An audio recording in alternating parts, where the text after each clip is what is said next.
I'm just randomly perusing my forum. Your organization. You are attacking our...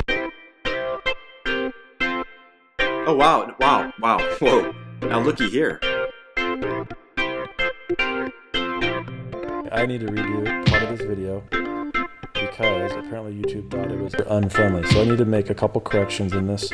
And the first thing is that this guy here, Space Emperor, makes an excellent point. He says, of course I wouldn't trust a news or a cable news site that survives on clicks and advertising, but I think the bigger concern is how does the New England Journal of Medicine allow a study based on only a 3.3 average nightly CPAP use in the moderate to severe sleep apnea population passes a good study of CPAP efficacy in reducing cardiovascular risk. And he's right. I totally took shots at CNN instead of going to the New England Journal of Medicine, who I have no idea why they published that, but they're as culpable in this as CNN. They're the ones that published the actual medical article, and that's foolish. And that I wanted to correct because that's an excellent point. But the other thing is apparently I use some potty language. So Melinda Barkstrom says, I like your insight, but quote unquote, that's retarded, really? I wouldn't even let my kids use the word retarded in that way. I respect you and really have appreciated your help with CPAP, so please be more respectful, thanks. And so I use the word retarded, referring to the actual article saying that 3.3 hours of sleep is sufficient for sleep. I didn't call a person retarded, but hey, you're my moral compass. If I call someone retarded, is that a bad thing? Would you do it? Call it a person. Right. It's just an action that seems lame. I think it's acceptable, but I think people are overly sensitive to everything. So if someone can complain about something, they will. That's what I was thinking. I mean, even what if I did call someone retarded? Would that be bad? It's not the most sensitive thing, and it's something I would do in a group that I knew wouldn't take it, wouldn't be sensitive to it. Yeah. To a general comment, no, I wouldn't use it. I can totally understand that, and I don't think I would say, hey, you're retarded to someone. I definitely wouldn't do it maliciously, but if I ever did say retarded, I think if I said if someone, what are some of the euphemisms for it? What about mentally disabled? I guess that's one. Yeah. If I say mentally disabled, everyone knows who you're talking about or what you're talking about. Okay. If you say retarded, everyone knows what you're talking about. Right. It's like how you say it, right? Context. Like you retard is bad, but if I say they're retarded, is that bad? People react to it based on their frame of reference. So if there's someone in their sphere, someone in their life that has somehow been harmed by that word being used at them, then they're more sensitive to it in all contexts where it hasn't really entered our frame of reference for any reason. So for us, we would never say it maliciously. We've never intended it maliciously, and we've never been the recipient of it being used maliciously. So yeah. It's not something we're sensitive to. But that's a person. I was just talking about how a study was framed, right. Which is. I'm just saying that. But I'm taking it out of the video. Okay. I'm gonna bleep it or something, except for this part, because this part's relevant. The other thing is apparently YouTube. Yeah, YouTube is really fond of cats in videos. So if I can put cat in the title, I'll put CPAP cat, user-friendly CPAP cat. What do you think? Okay. It'll get views and it won't get kicked off. I'll have a bunch of Friskies ads or something. Okay. User-friendly CPAP cat. He's really cute. Cardiovascular, New England Journal of CPAP cat. You have to make it relevant, otherwise people scream clickbait. There's one more thing I had to do. Oh, yeah. Anyway, to this, the retard comment, someone on my forum, very prominent person on my forum, Diamond, just says, grow up, Melinda. What you need to know about Diamond is he's like the honey badger of the internet. Look at this. There's the honey badger just eating a mouse.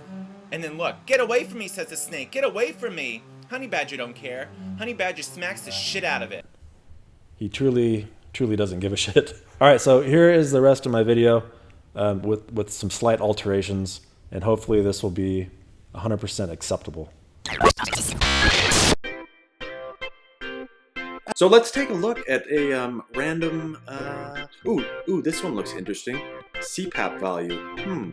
So Mr. Whitey here puts, I was just reading an article about CPAP not having the benefits they once thought. In the past, they said untreated apnea would take 10 to 15 years off your life, but now I'm confused because I see a bunch of, I'm going to paraphrase here, because I see a bunch of stupid articles from CNN and some other one from the AAST.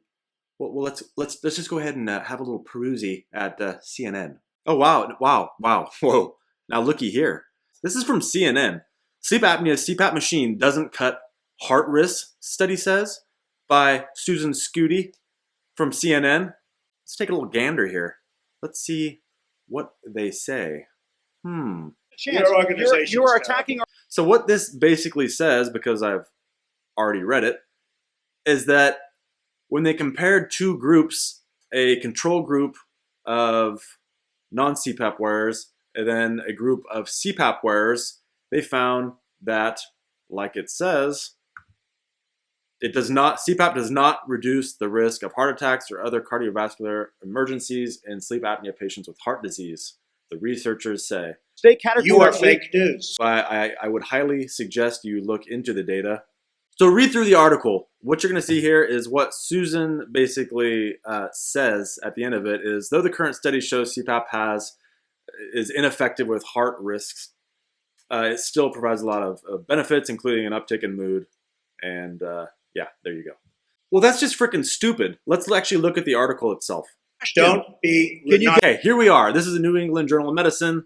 This is the actual article that is being used for the article. Let's just go ahead and look at the results. Most of the participants were men and had moderate to severe obstructive sleep apnea and minimal sleepiness. The CPAP group, this is the group that is this is the good group, right? This is the group that's supposed to have their best foot forward as far as eliminating these cardiovascular events. Their total adherence to CPAP therapy was 3.3 hours per night. Huh? Are you kidding me? If you haven't seen my video yet on Medicare is trying to kill you, even Medicare has a higher standard for CPAP usage. They require 4 hours of CPAP usage per night to be, and that's 70% of the nights. So of all the nights you sleep, if you use it for 4 hours and you use it 70% of that time, meaning out of 100 days, you use it for 70 days, and of those 70 days, you use it for at least 4 hours. Muy bueno. Bienvenidos, muchachos. This one is even lower than that. I would dare you, if you're a healthy sleeper, go to bed at midnight, sleep for 3.3 hours per night, and you just grind it out for a month or so, and you tell me how you feel, and you tell me how your heart feels. This is the stupidest study I've ever seen in my life. If they use 6 hours as the metric that you reach, and that's considered CPAP therapy, okay, that is fine. 3.3 hours is complete shit. Okay, so this is actually a different page on the same thing. You have some tables here you can look at if you want. And down in the discussion, there's an interesting part. They have the interesting part of saying, in conclusion, large number of adults with both cardiovascular disease and moderate to severe sleep apnea, they use CPAP therapy. The ones that use CPAP therapy had no significant effect on the prevention of serious cardiovascular events. That is retarded. Retarded, horribly offensive to retarded people. And then on top of that, up above, one important potential limitation of the trial is that for some of the participating countries, the diagnosis and treatment of sleep apnea was not well established. Fuck. This is a great study. This is classic.